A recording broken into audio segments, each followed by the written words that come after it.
Hi, welcome to our virtual visual Bible study this afternoon, evening, or morning, whatever time it is by you at this moment. Today we are focusing on how we can rejoice and praise God alongside His creation. When we look at creation, we can't help but be in awe of the Creator. We see the vastness of the sea and sky, and it gives us a glimpse of the unfathomable depth and width and breadth of His presence and love. We see His beauty in the complexity of even the most ordinary leaf or the insect that we see crawling across the floor. His power and His majesty are evident in every storm and mountain range.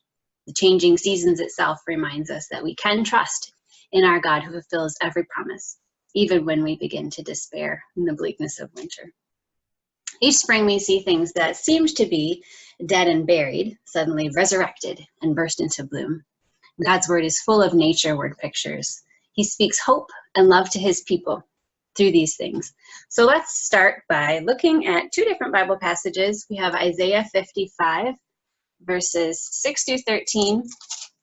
It's full of all kinds of different types of nature and several different characteristics of God. As you are reading along with me, underline things that especially point to who God is, different aspects of His character. Also make note of any phrases that really stand out to you today so that you can look back at them when we are doing our visual response time later. Okay, Isaiah 55, 6 through 13.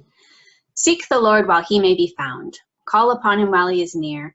Let the wicked forsake his way and the unrighteous man his thoughts. Let him return to the Lord that He may have compassion on him, and to our God, for He will abundantly pardon. For my thoughts are not your thoughts, neither are your ways my ways, declares the Lord. For as the heavens are higher than the earth, so are my ways higher than your ways, and my thoughts than your thoughts. For as the rain and the snow come down from heaven, and do not return there, but water the earth, making it bring forth and sprout, giving seed to the sower and bread to the eater, so shall my mouth be that goes out. So shall my word be that goes out from my mouth. It shall not return to me empty, but it shall accomplish that which I purpose, and shall succeed in the thing for which I sent it. For you shall go out in joy, and be led forth in peace. The mountains and the hills before you shall break forth into singing, and all the trees of the field shall clap their hands. Instead of the thorn shall come up the cypress. Instead of the briar shall come up the myrtle. It shall make a name for the Lord, an everlasting sign that shall not be cut off. And then Song of Songs, which is a book of poetry, it speaks to the relationship that Christ has with His church, His bride, and then also because marriage reflects that relationship, speaks towards the love that a married couple has. Here he says to us, Song of Songs 2, verses 10 through 13. My beloved speaks and says to me, arise, my love, my beautiful one, and come away. For behold, the winter is past, the rain is over and gone. The flowers appear on the earth, the time of singing has come, and the voice of the turtle dove is heard in our land. The fig tree ripens its figs, and the vines are in blossom. They give forth fragrance. Arise, my love, my beautiful one, and come away. Nature is praising God by doing what it was created to do. And that's what we do as well in our lives as we grow closer and closer to God. We show love to each other and do the things that He created us to be doing. Let's go ahead now and take a few moments to reflect. If you're watching this as a group or on your own, this is a good time to pause the video so that you have some time to look at these questions here. What were the characteristics of God that we found in these passages? And what is inspiring you today? When have you seen God in nature and been in awe of who He is? What in your life right now might be feeling dead and buried or parched and dry? And how does this passage that shows that life comes forth after that time give you hope today?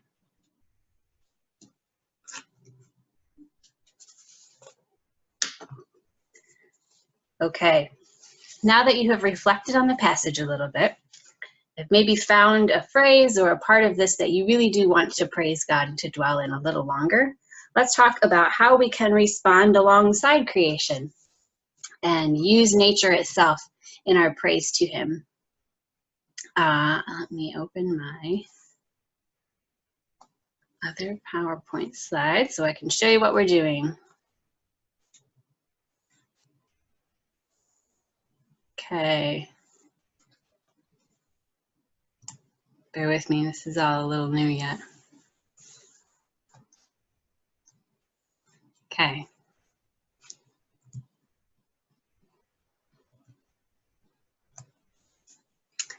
There are lots of simple flowers, even if you don't feel capable of drawing beautiful things. There are very simple shapes involved, and anyone can learn to draw a few flowers that they can use over and over again. The key difference between a beautiful piece of art and one that feels a little clumsy and off is in the composition. It's actually not that important to have a perfectly drawn flower. It's better to have a well-placed flower. So we're going to learn that today, and then we'll break into the actual flowers. So the first things we're going to use or take a look at today are compositional rules. In art, rules are really more guidelines. It's nice to have these boundaries because it gives us the freedom then to express and know that things will work well for us. If you were to look at a three-legged stool, even if one leg was shorter than the other, even if they were all different lengths, the seat might be slanted, but you're not going to tip. The triangle is a very stable shape. It's one of the strongest shapes. And if you have three legs, it won't wobble. If you were to add a fourth leg, or fifth, or sixth, or seventh leg to this stool, you could still make a very good stool, but you're going to have to work a lot harder to make sure that everything is perfectly balanced so that you don't have a little bit of a wobble. It will drive you crazy. Now, believe it or not, you actually already have an intuitive eye for what makes a good composition. You may not be able to put your finger on what is working in one situation and why another feels incomplete. But if you were to look at a wall of photos, you would quickly be able to say, this works, I like this arrangement, and another that just never feels settled. It doesn't feel complete. Today we're going to use a rule of three. Just like the three legs on our stools, we're going to use 3 or fewer colors, 3 points of interest, and no more than 3 botanical elements. So first are colors. There's so many colors, but so that we have a single cohesive bouquet or setting here, we're going to limit ourselves to 3 colors. How to choose? Well, there are a couple of guidelines you could use if you don't already have an idea of 3 you'd like to use. You can use the primary colors. You don't have to use fire engine red with school bus yellow. You can use a variety of values here, lighter reds, darker reds. This even spacing works well. So all of these, but if you were to, like a clock or a game board piece, if you were to rotate these stars here, highlighting it just one notch over, now you've got a yellow-green, sort of a blue-violet, and a red-orange. Those 3 colors will also work very well together. You can do the same thing, just this even triangle of color all the way around this color wheel, and you have all kinds of different combinations there you could use. Another option you could choose would be complementary colors. The complementary color is the color that is directly across from each other on the color wheel. These, by their very color nature, accent one another. The tension, I guess, between these opposites makes things really appear more vibrant. Roses on a rose bush are beautiful because they're roses, but they also just have this energy because of the green leaves. If the leaves weren't that green color, that contrast wouldn't be there and it would look very different. Complements don't have to be based on a primary color or a secondary color. Again, you can take this and do it with any, as long as it's directly across. These 2 colors will accent each other and work well together. They don't blend together very well, so you'll want to use them carefully in a separate sort of way, not mixing them, but they will accent each other. Another rule of thumb you could use in choosing your colors would be neighboring colors. These are also called analogous colors, which is a word you like to use to sound smart, but really they're just neighboring colors on the color wheel. This obviously is more than 3, but any of these 3 together would work. And if I were to grab an orange, a yellow, and a red pencil, I could make the others by blending. So you can grab any section of this color wheel as your color palette for your work today. Another nice go-to color combination is what's called a split complementary. So the complement of yellow, remember, is purple, directly straight across. But in a split complementary color palette, you're going to go across to the complement, and instead of choosing that one, you choose the two on either side of it. This is nice because it seems less predictable, and it always works well. It's fun once you've seen how people would arrive at these three colors, how often you'll see color palettes of this type. And you can do this again anywhere around the color wheel. You pick one, go to the other side. If you have two colors that you already like and you're not sure what the third would be, you can look at where they are in the color wheel and then find your third with one of these rules of thumb. So you've got our colors, and now we're going to learn about the 3 points of interest and the 3 elements. We really have to do both of these at the same time. It's hard to separate them in a way that would make sense. In these arrangements of very abstract, simple flowers, on the far left you see there's 3 blue circle-ish things. They're similar in color, but different values, different sizes, but they're pretty obviously the 3 points of interest in that grouping. Now the wreath here, I have circled here, we have the 3 purple flowery things. So you notice these do read as flowers, they're not any specific shape. It's not in what the flower looks like, it's how they're placed. These are my points of interest. They're evenly spaced in this situation, and that works well as a balance. In the 2 bouquet things that are to the right here, it's actually the same group. I just rotated it and copied it over here so it's vertical and horizontal. Your points of interest don't have to be the same color.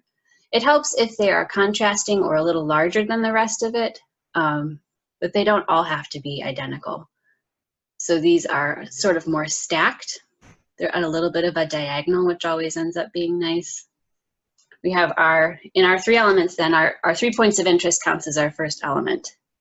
And the second element we have is the secondary flowers. These again are not very flowery shapes, but together as the whole, they support my points of interest. On the far left, it's these little coral blob thingies. Here's the blue in the circles. And then on the right-hand side, it's, again, sort of like a pink coral secondary flower. I put in the large flowers first and then fill in gaps as it feels kind of necessary with my secondary flowers. And then I would typically add some of the larger leaves just to make sure I have room before going in and putting my filler flowers in. These are really not based in reality, but they're pretty. I can pretend that they're berries or little flowers, but really they're just there to add a little bit of color, to fill in some of the gaps, and to create some movement. It's nice to have them draping one way or another. Leaves can also count as a filler. Here's another couple of arrangements. I have a wreath off to the side here. These are very analogous colors. They're muted, soft colors. In the middle, I've got some more vibrant analogous colors. And then on the right-hand side, there's an archway here with yellow and red-orange and sort of a teal blue. That's another one of the examples of a split complementary palette. All right, so 3 elements, 3 points of interest. That's our showstopper or our sidekick, secondary flower, and then our filler flower, so 3. This is a lot of flowers, don't be overwhelmed. What I wanted to do here was to show you that it is very simple to take basic shapes that you already are familiar with, mainly a circle and a sort of a cursive letter L, and you can do a lot of things just with those 2 basic shapes. The whole top row here is basically that cursive letter L in just a variety of ways. You can use that as your leaf shape. You can get a lot of variety. It appears very different if we just do something simple like this first frond up here in the upper right-hand corner. The leaves are parallel to each other as opposed to the leaves being offset from one another. Mm-hmm. It's nice to have a little variety that way. The other thing we can do is the circle shapes. In the middle here, you'll see a series of 4 circles. you can begin that circle and then a half moon, another little half moon, and then you have a rosebud, which is fun. My favorite flowers are the scribbly ones. I'm not very good at planning or patient brushwork. So the scribbly ones are my style. Just really swirl around in a circle and put dots in the middle, or swirl around and end with a swirl, or sort of a scribbly swirl. These down here on the bottom are filler flower examples. Usually I try to keep the fillers very simple. I don't want them to become my focal point or my point of interest by accident. So keeping them small, usually a little bit of a lighter color, I think helps balance things. If you can draw a leaf shape, which I'm sure you can, you could make your leaf shape actually the same color as your flower, and now it will look like a flower bud. It's another filler idea. Here is a quick, this isn't composed well, it's just sort of a blotch of color flowers. But I wanted to show you how simple it is to have line art with, sorry, I keep getting all these updates. I have the line art on top of solid colors. It's very easy to paint a circle or to use colored pencil to make just sort of a blend in the background. Then go over that with a black pen for my flower lines, or a white gel pen, or a colored pencil in a similar color. That usually works very well. Let's go on here. Okay, this is one example of a showstopper type of flower. It looks more complicated. If you just looked at the far right at the finished product, it's really hard to figure out where to start. But we're going to do this step by step. I will show you on my sketch pad here how we're going to build that. Now, if you're using watercolor or acrylic, or if you have brush tip pens or even regular Crayola markers, if you change the pressure that you have your brush or marker on the page, you can change the thickness of the stroke. We can use that to our advantage very easily with flowers in particular. So we're going to start building that flower we had on the other slide. We're going to make interlocking C's, start with very light pressure, and then thicker, and then thinner, except that I grabbed the wrong brush first. Let me fix that. Pretty colors. Okay, try it again. So light pressure, thicker, light.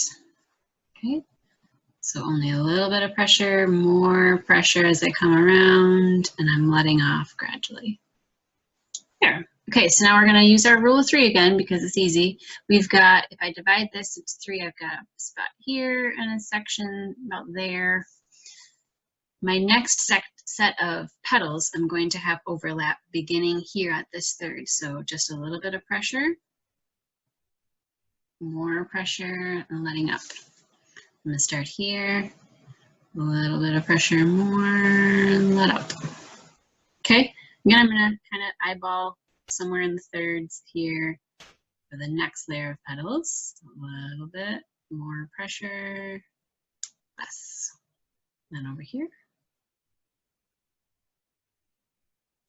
Okay.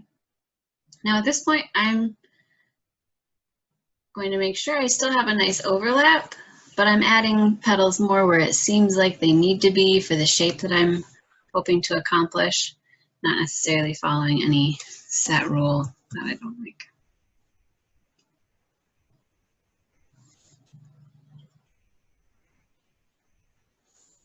There.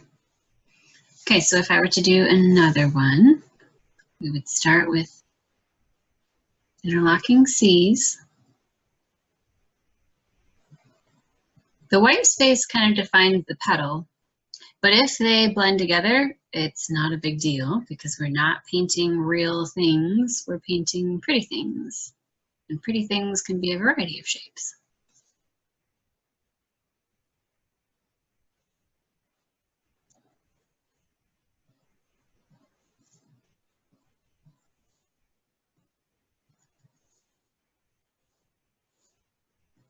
Okay, take a little bit of time and practice this. It will take some practice. You'll also notice that it might be more natural for you to curve down, but more difficult to curve up. So rotate your paper until you feel like you can continue using the same natural curve. to build your flower. It won't take you long to get used to this, but do take a couple minutes to practice, and then we will move on and look at how we can put them together into a composition.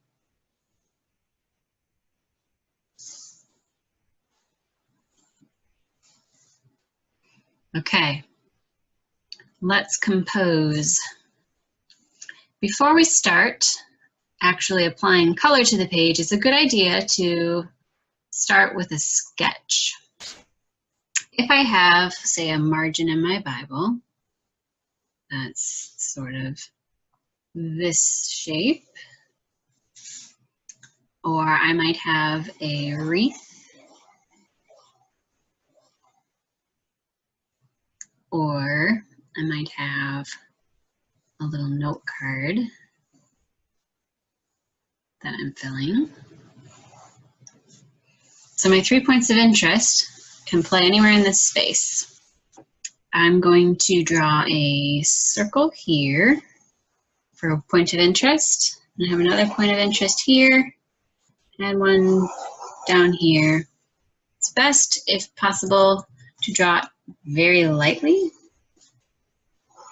After you've painted this, I want that over here more. It's much easier to erase something that was drawn very lightly, obviously. It's also easier to erase pencil than to take paint off the page. After you're finished painting and it's completely dry, you can go back and erase most of these lines.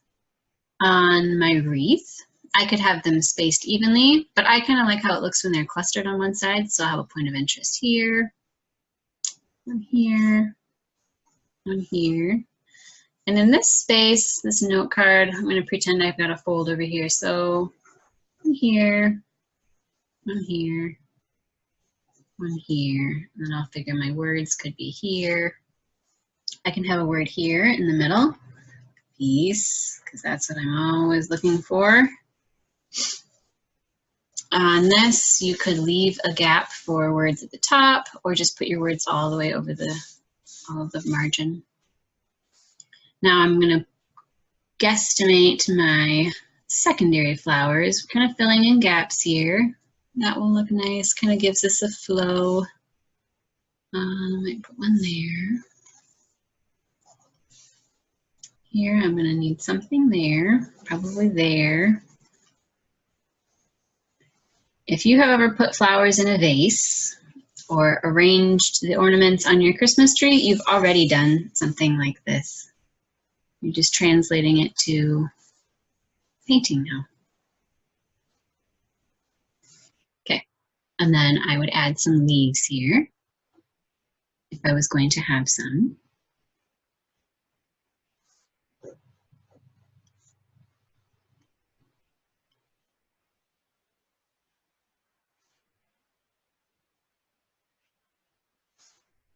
This one, I'm not going to do leaves. Let me see that. For my color palette, I don't have very many colors on here that I like. So I'm going to choose these three. They're sort of analogous. They're all very pastel. I'm going to make my little color swatch up here, which is always a good idea. I rarely think ahead enough to do it, but it's, whoops, I didn't switch color. This is the best way to make sure you actually know which colors you're going to use and that they really will do what you hoped they would do together. When I'm using green, I'm going to use this one.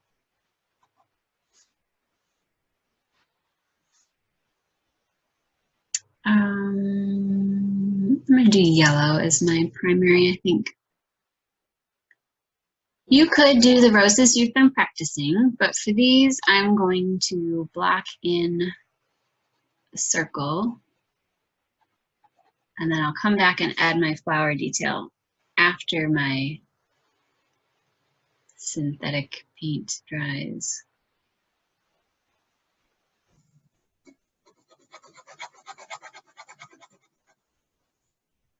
This one down here. You don't have to have all the same color, but I think for this it'll be easier for you to follow along if we do.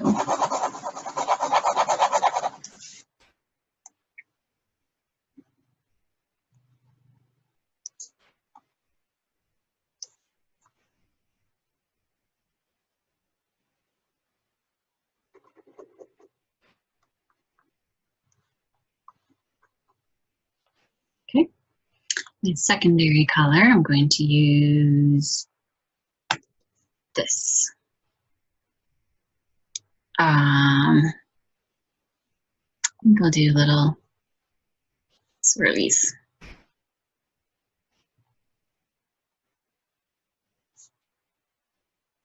You don't have to use a different shape. You could use the same shape. I'll show you on one of the other.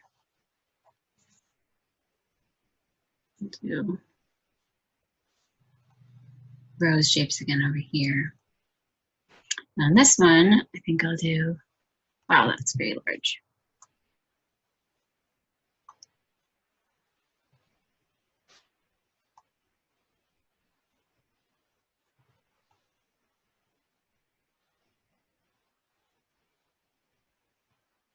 That's good.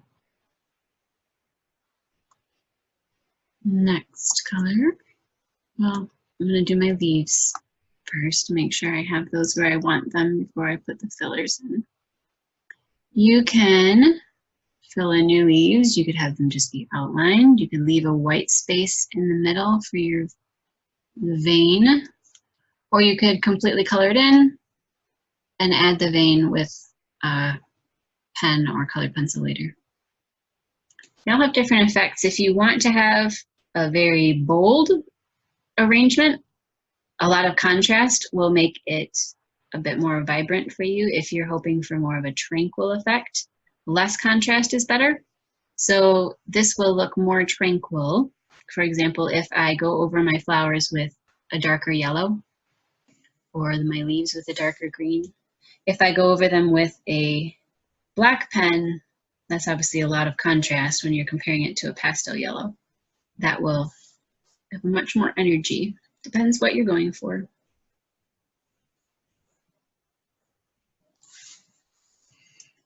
Add some loopy leaves.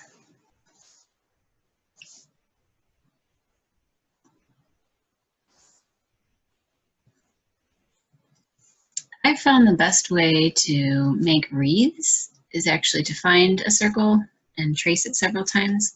I'll place it on my paper and trace around it once. Well, if I trace it, it'll look better than that. So I've traced something, and then I'll move it a little bit, and I'll trace it here, and then I'll move it a little bit, and I'll trace it here, so that I always have a circle, and I just keep going until I feel like the space is filled.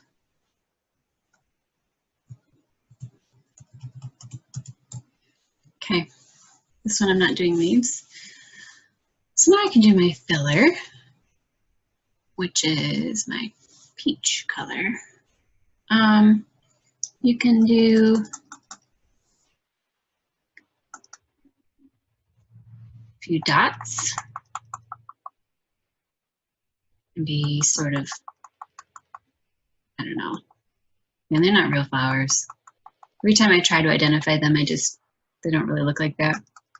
We'll call them fillers and stick with fillers. Remember, it seems like there should be something.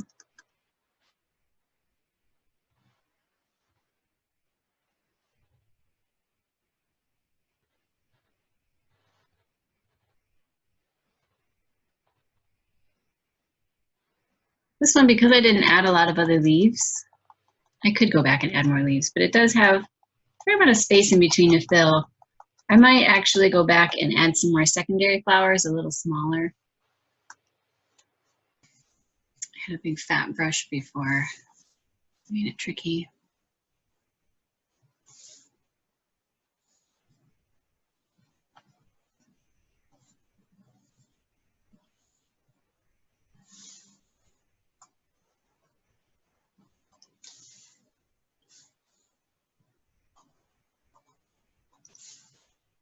Okay. Go back to filler.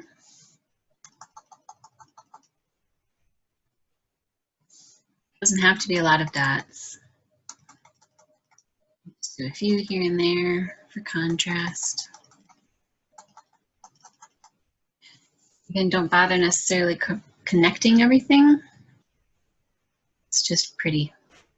Here, I'm going to show you can just do a couple of dots here and there, especially because this one doesn't have leaves. sort of more abstract. Makes more sense to just have some color.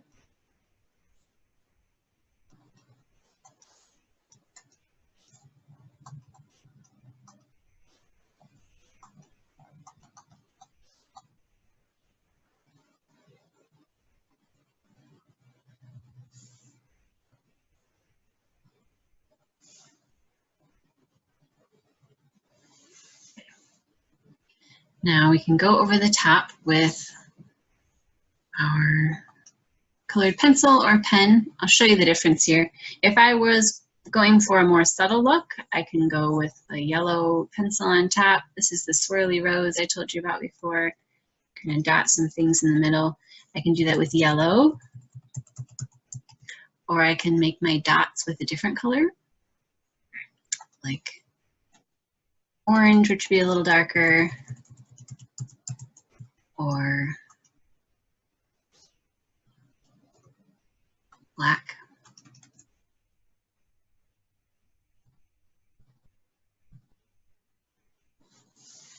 That's nice. Or I can make my rose pop a little more by using a black pen. Down here then, so if I was to do this swirly rose, I usually start in the middle so that I make sure I know where I am. Go around, it doesn't matter if you overlap, sometimes it looks better that way. That's what it would look like if it was black. And if I used yellow or orange, look more like that. The other one that I like, that one.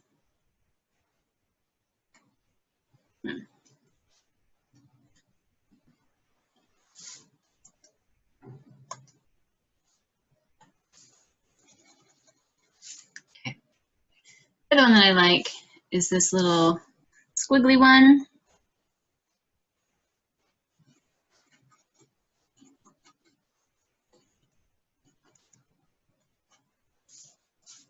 That's an option. Any of these work. Then if I'm going over my, I'll do these quick. I'm gonna do the swirlies. Those are my favorite.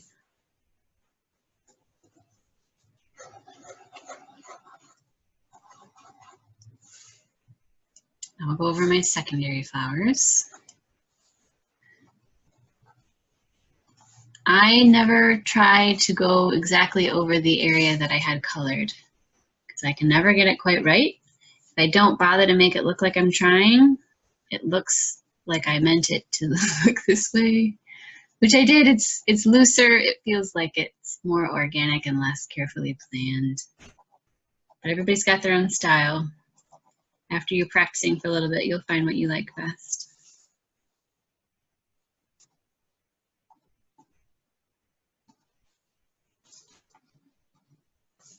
You can also add some secondary flower type things without there already being color there.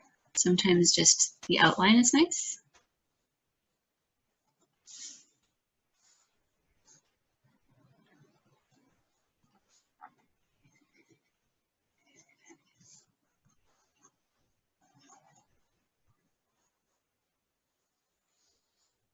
I'll do the leaves.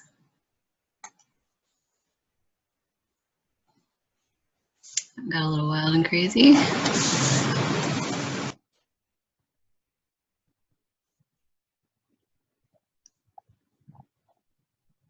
can also do more line work on this if you'd like. Do as much or as little detail as you want. You can add a couple leaves without them being complete. No leaves over here. So that's how we would build our composition. Start with your points of interest, fill in your secondary and a couple of leaves, and then fill in the gaps with your filler until you feel that it is balanced. The best way to learn this is by practicing. You will be able to tell whether it's working or not. If you feel like you need a fresh set of eyes, ask someone else to look at it for you. It really does make a difference. Sometimes someone else can see far more quickly what it is that needs to happen. The last thing I wanted to show you today is how we can find value in visual prayer. We can do the same thing that we've been doing by starting with inspiration in nature as we are praying. For me, it helps to define the fact that I did lay these things before God. It cements it in reality for me. It also helps me stay engaged, stay focused.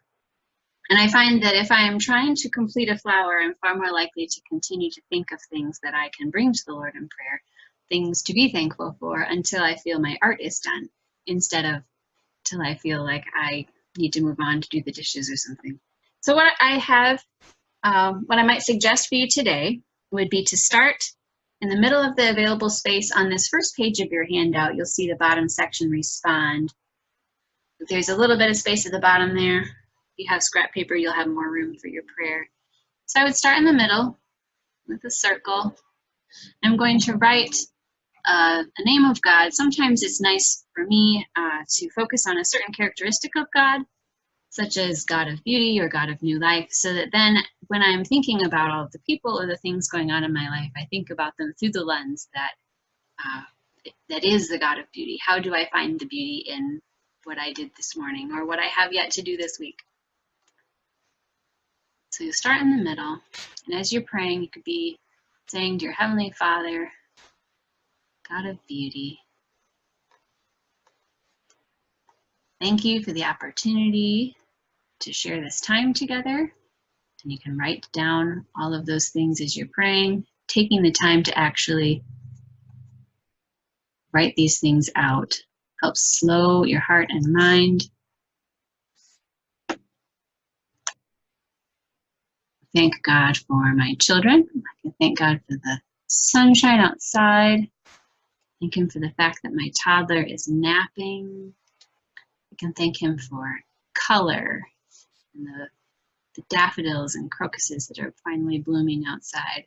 This is not the prettiest flower I've drawn all day, but it doesn't matter. As I'm feeling all of these things, I am resting in the Lord and looking for more ways to praise and thank Him, and more things to invite Him into, worries to lay at His feet and to leave there. I can pray over the things that I have yet to do this afternoon. I can pray for inspiration for what to share with a group next time. All of these things. I can thank Him for the hands that we use to create our artwork. The technology that is working correctly. That's always a good thing. Keep going until you feel like your flower is complete. And then you will have this record of time spent with God. You can keep going a long time adding flower petals, or you can keep it simple and then move on with your day. But I hope that this has been a blessing to you. It is very easy to use these simple shapes to praise God. It's nice to feel like you have a little bit of a vocabulary and you have some confidence going into it, saying, I have a blank page, but all I need is 3 points of interest, and then I'll fill it in from there. So I hope this has been a blessing, and I look forward to sharing with you another time soon. Thank you.